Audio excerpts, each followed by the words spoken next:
Hiya, I'm Naya and happy Pride Month. I decided to draw some of my OCs for this month, just in celebration, so that's really it. This intro doesn't need to be very long, so I'm just gonna jump right into it. First off, I wanted to start with the men-loving men pride, or just, homosexuals. And I chose my OCs who might seem familiar to you, because they have been in my Splatoon OC video. You should know that I have the tendency of creating fandom-related characters and then reusing them for my own made-up universes. So now they are both aliens from the planet Adare. And I just now realize how weird it probably is for me to be talking about OCs nobody even knows about. But right now, you don't need to know a lot about the story other than that these boys are in love. The one with the red hair is Nate, who is still an ex-soldier of the big bad guy of the new story, who is called the Emperor. Nate managed to escape the Emperor's influence, though, and took Shirou with him. Shirou, on the other hand, was a prisoner of the soldiers, due to him being different. The literal difference between these species are the antennas on their heads, their ears, nose, and pupils. Their story is literally a forbidden love story, which might be cliché, but it's a cliché I love when it's done right. Nate also had a girlfriend before, back when he was a soldier, but they figured that they weren't really bringing the best out of each other, and that the relationship was better if they remained best friends. But with Shirou, Nate always felt like he could truly be himself without feeling ashamed of it. And Shirou, despite the situation he was in, was always an optimistic person, and he saw a soft spot in Nate, so he took advantage of that. And to keep the story short, when they escaped the planet, Shirou did get injured, which is why he has the eye patch. And this is also when Nate started to realize that the feelings that he had for Shirou were romantic and not very much like a friendship feeling. And in the story so far, these two aren't like main characters or anything, but at the time of the story when these will be introduced, they haven't officially come out of the closet yet, or as a couple, but everybody kinda already knows.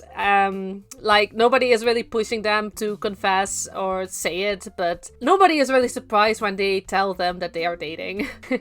And this also explains why my drawing looks like this. I didn't want them to be very romantic with each other, but more like friends, but I also at the same time wanted them to finish a heart, which is why in the rest of the drawings everybody has like hearts that represents their sexuality. And honestly, I think it turned out super cute, and I really love it. And yeah, I don't know what else to say. They're just very adorable together, and I cannot wait to draw them more.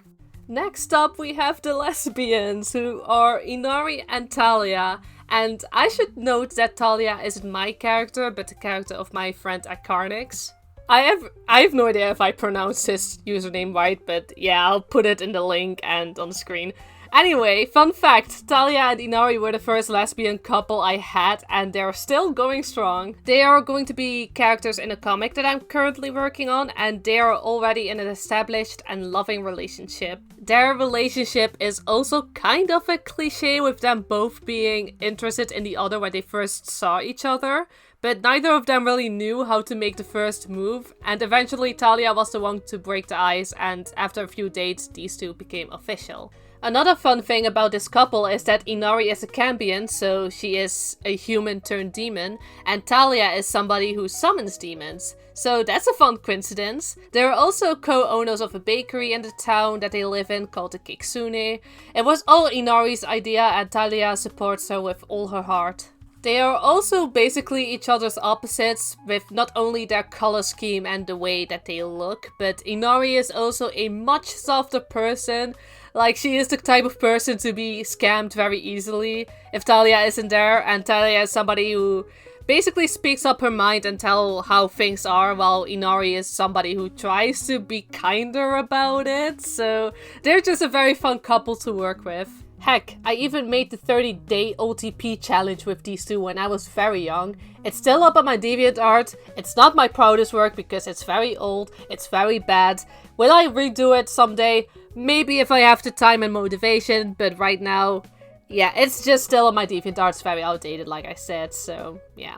Unlike the pose that I chose for Nate and Shirou, I wanted Inari and Talia to look more like a couple who really kind of shows off the fact that they're a couple and not afraid of showing it off. So at first I wanted to draw them kissing, but then I figured then you probably won't see one face very clearly, and I still want to show off both their faces. So I kind of came up with this hugging pose, which really suits them, and I think it turned out adorable.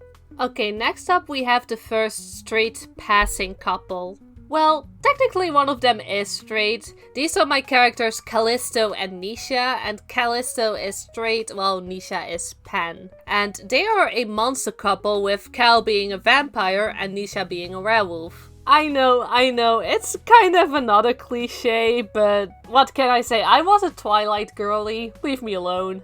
In any case, in my universe, werewolves can be immortal like vampires. And Nisha is dead, so Kal is like 300 years old and Nisha is 250 years old. So yeah, technically they're both a very old couple.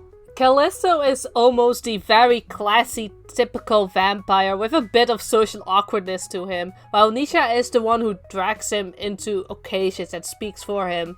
They're literally the "he asked for no pickles" meme.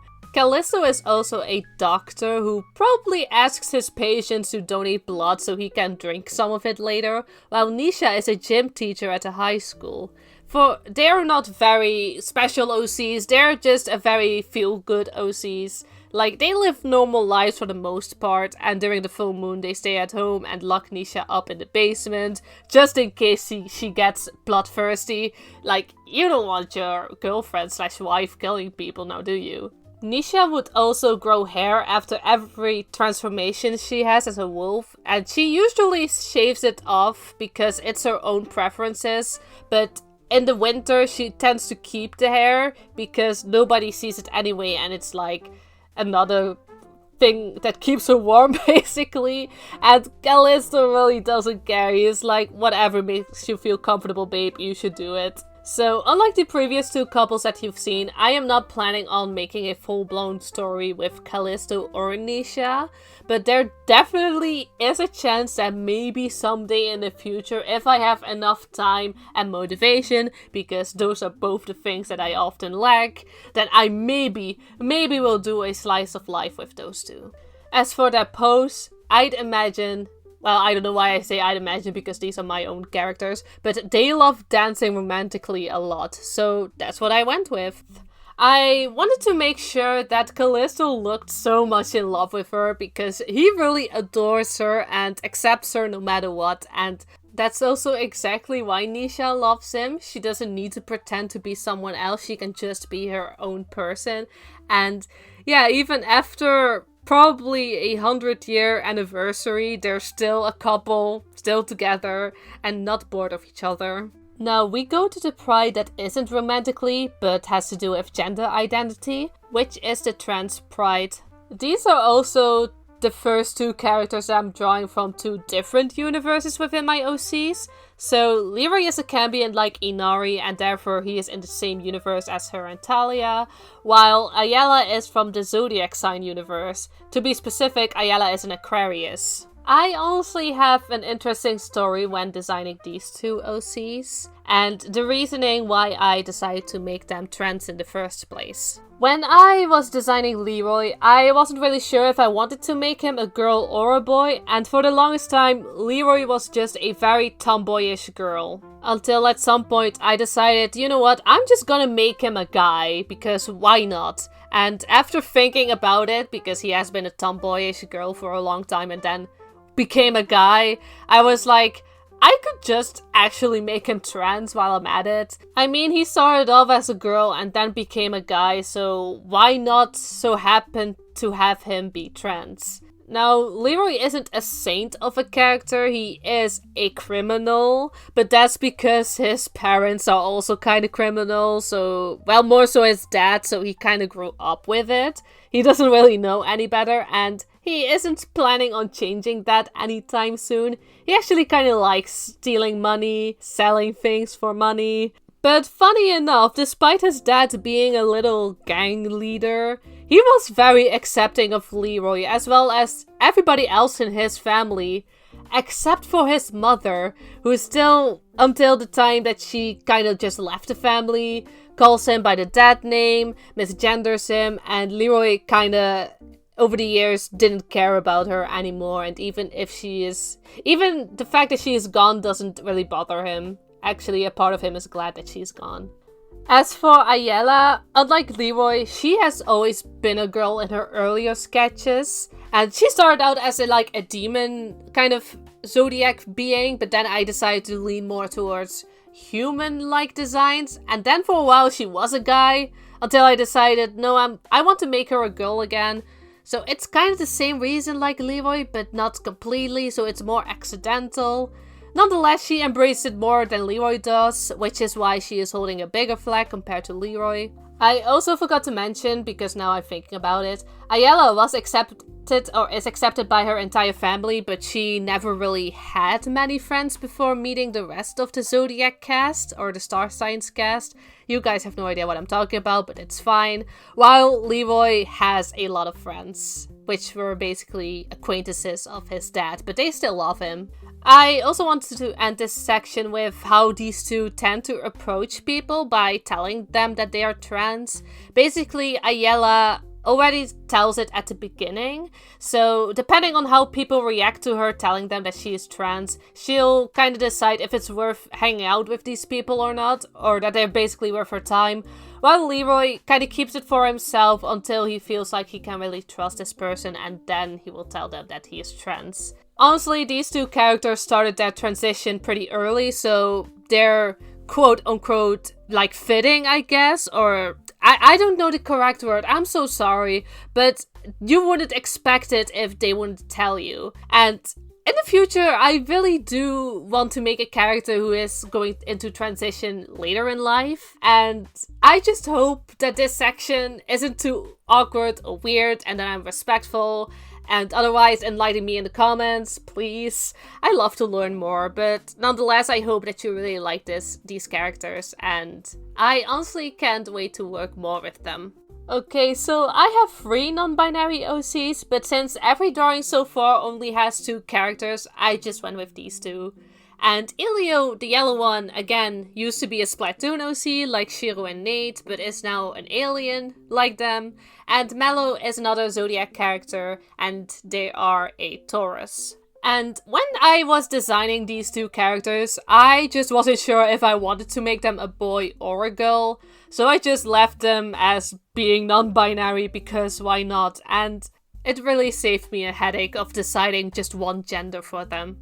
So, Melo goes by they-them pronouns, while Ilio goes by he-they pronouns. And I was even considering making Ilio a girl because, honestly, they'd look more like a girl with the way how I gave them eyelashes and longer hair. But that's still something that I'm unsure about, and maybe eventually he'll just go by any pronouns, really.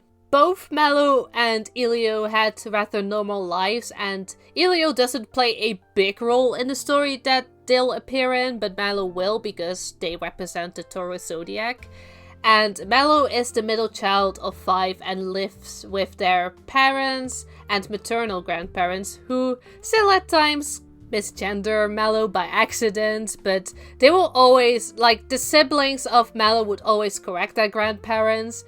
But at least you gotta give them credit that whenever their grandparents are talking about them, they refer to Melo as their grandchild rather than grandson or granddaughter. And again, Ilio grew up with 2 loving parents and an older twin sister. And it was actually his twin sister, whose name is Kaya. Again, also an old Splatoon OC that you can see in the speedpaint. Anyway, Kaya was the one who suggested that after a talk with Ilio that maybe they should start using they-them pronouns and kind of feel like what it does to them actually. And so from that point on, Kaya often refers to Ilio by they-them pronouns, and Ilio figured that he really didn't care, but he kind of thought it was cool. Heck, Ilio often gets mistaken for a girl by people who doesn't know them, and they really don't mind. They think it's actually kind of funny. In any case, these two unapologetically just embrace their own gender identity and are very comfortable with who they are and what they like to wear or how they present themselves. Neither of them would really change depending on what somebody else would think. Actually, Ilio is the type of person to just let people think whatever they want to think, while Melo kind of feels more uncomfortable with it. But yeah, and I hope I did a good job with Ilio's pronouns. It took me a long time to figure out what they, he, or he, they pronouns meant. So I kind of just switched it up while talking about them. And yeah, that's kind of it for these two. Now it's time for the last two characters, which are Lucian and Samuel, who both represent the asexual pride. I'm going to start off with Samuel, who is the protagonist of the Zodiac story that I'm writing, and he is an Ophiuchus. As you can see, or will see in the drawing, he is holding the asexual flag proudly, but I gave him a rainbow heart on his cheek, and that's because romantically he is interested in anybody. He just doesn't want to do anything too intimate, basically. But Samuel would still like a partner in crime, essentially, and which is... like, I know at the beginning I kind of got confused about it, but like, he wants to date people, but he doesn't really want to be intimate with them. Lucian, on the other hand, however, isn't interested in anything. Yes, he used to have a girlfriend at first, and I really loved that ship, but then the creator of his girlfriend kind of disappeared from the internet, and I don't know what happened to them, and by the tiny chance that they are watching this video, I hope you're doing okay. But I felt weird to ship Lucian with somebody else's character, and then I kind of learned what Arrow Ace is, or the Ace umbrella basically, and I decided that that's what currently Lucian would kind of identify himself with, because he just didn't feel that interested in having a relationship with anybody, really. Just friendships is good enough for him. But by the tiny chance if the creator of his then girlfriend will come back online, I'll probably have Lucian identify himself with being demisexual, because that ship till this day has my heart. I miss it so much, but I'm also respecting that creator to take their time or just stay offline. But yeah, that. I don't know what else to say really about it. It's sad, but it is what it is, you know? And also, fun fact, I identify with these boys because I also identify myself as being in the ace umbrella. I don't know if asexual or arrow ace suits me better, but it's definitely not straight, gay, or bi for me. Any case, enough about me. The last thing that I want to say about these boys is that them being ace, well, I kind of explained Lucian's reason, but I didn't explain why I chose Samuel to be asexual. And the real reason is that in the universe that Samuel is from, he is basically some kind of deity or god. So he would technically love to have a lot of admirers, but he wouldn't love doing something more intimate with them because he feels like it's kind of gross, actually. It's not really something that he is into, basically. And with that, I drew all of the characters that I wanted to draw for Pride Month. And honestly, I have a lot more of OCs who are part of the LGBTQ community. But if I were to draw every single one, this video would be hours long, and I don't feel like doing that because that would be a pain to edit. Also, if I so happen to say something incorrect or something that might come off as disrespectful in this video, please don't be afraid to point it out in the comments. I know this video was mostly me talking about my characters, but I could obviously saying something wrong could still happen. And last thing that I want to say before this video ends is that I know how hard things are for the LGBTQ community. And I honestly don't know how to end this video other than saying that I think you're worth it and you're worth living. And I hope that you and anybody else watching this video have a great day, night, and stay safe out there. Bye bye!